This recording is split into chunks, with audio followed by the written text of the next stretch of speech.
This Shabbat, we begin the book of Exodus. And what an abrupt change of fortune from just a week ago.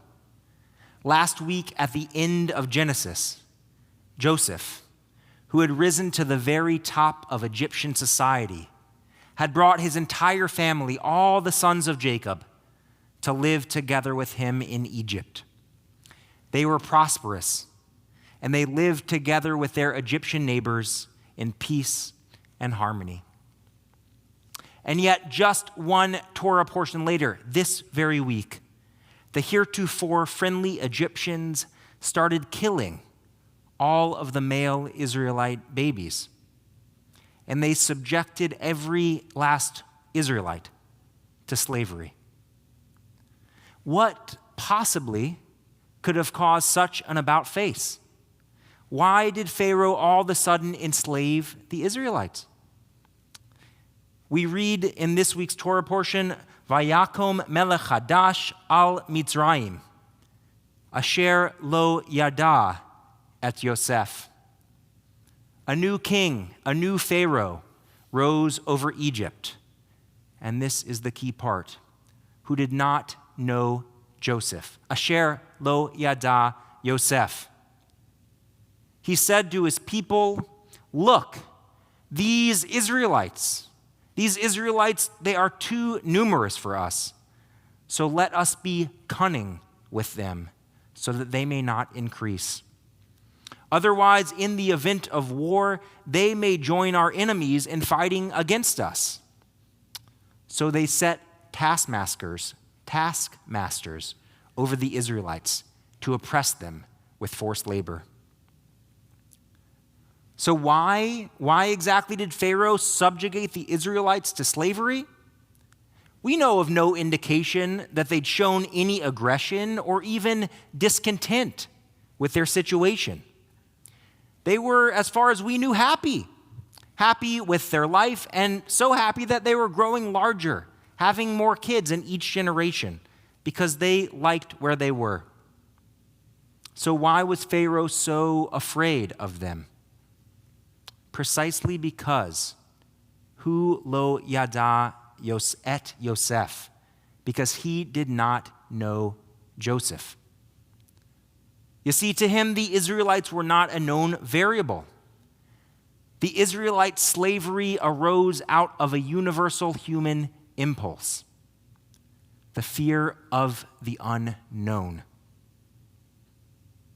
The fear of the unknown.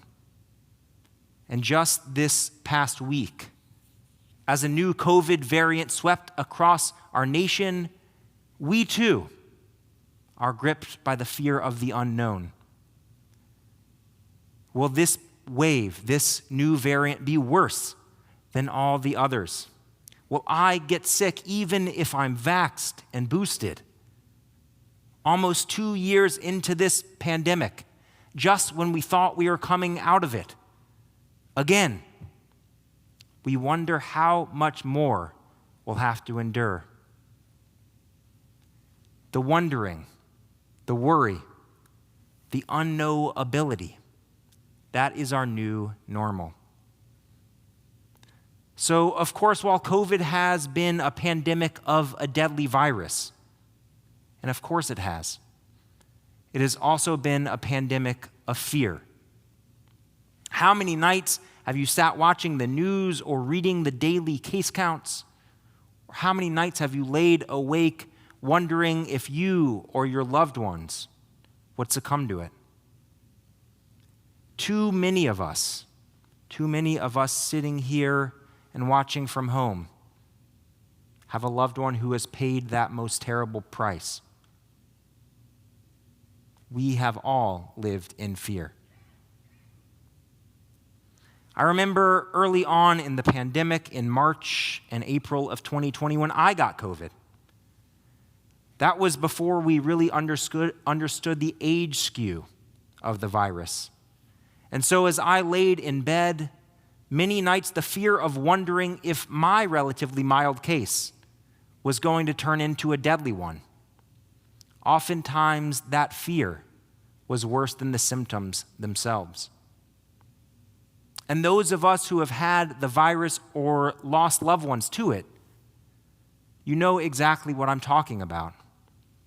And with each new strain, Alpha, Delta, Omicron, that same fear has crept back in. And I've texted and I've talked to many of you this week. There are many of you at home right now watching who have just gotten COVID. And our hearts are with you. And we prayed for your health a moment ago as we sang the Misha Berach together. And we continue, of course, always to hold you in our hearts. And yet, though we find ourselves in another terrible moment, Judaism, Jews, the Jewish people have found ourselves over the course of our history in many such terrible moments. And our history as a people and our wisdom tradition has a lot to say about fear and about perseverance. Rabbi Nachman of Bratslav, a Hasidic Rebbe, he taught that Kol ha'olam kulo, the whole world is a gesher tsar me'od, a very narrow bridge. The whole world is, in his words, a tsar me'od, a scary, literally a narrow place. And in fact, that word tsar, it shares a root with the Hebrew word for Egypt, which of course we read about this week. That word Sar and Mitzrayim, Egypt, both mean a narrow place. And in fact, in Jewish tradition, Egypt symbolizes narrowness, a place of feeling constrained, like Pharaoh, constricted by fear. That, my friends, unfortunately, is a feeling that each of us now knows.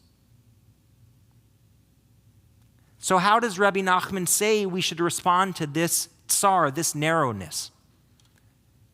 He says that the key, ha'ikar, shelo yitfached klal.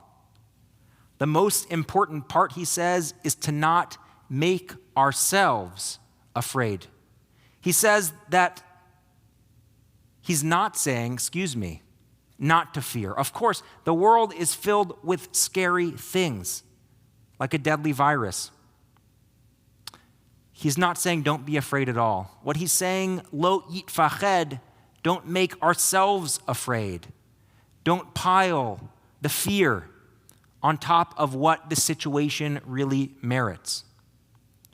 He says, don't get mired in that narrow place. Don't get stuck on that narrow bridge. Oftentimes, it's that feeling of the fear closing in on us, making our life, our world ever more narrow, that makes it seem like we will never get out. So in this time of Omicron, of course, let us all be cautious. Of course, take all of the precautions you need to feel safe. In Judaism, pikuach nefesh, saving a life, overrides all of our other religious obligations. But may we not be bogged down in fear. We don't know how much longer we will be in this pandemic. But unlike Pharaoh, we don't have to succumb to the fear of the unknown. Instead, Rabbi Karen Kadar, in a poem, offers another possibility for this moment. She writes, inside the human heart is fear. There is also hope. The two wrestle constantly, like Jacob and his God. Sometimes one prevails, sometimes the other. The struggle is sometimes silent, other times loud, but it is constant. Fear, hope, fear, hope. Flashes of light and shadow twirling inside us all the time. And yet, she writes, It is so much easier when there is love. When love is in your life, it becomes the context for it all. Love is the measure of a life well lived. It is the beacon of possibility. When you love, the fear is less harsh and the hope is a bit stronger. So that is my prayer for each of us this new year. May our fear be less, our love be more, and our hope a little bit stronger. We've made it this far. Let's cross the rest of this narrow bridge of life together. Shabbat shalom.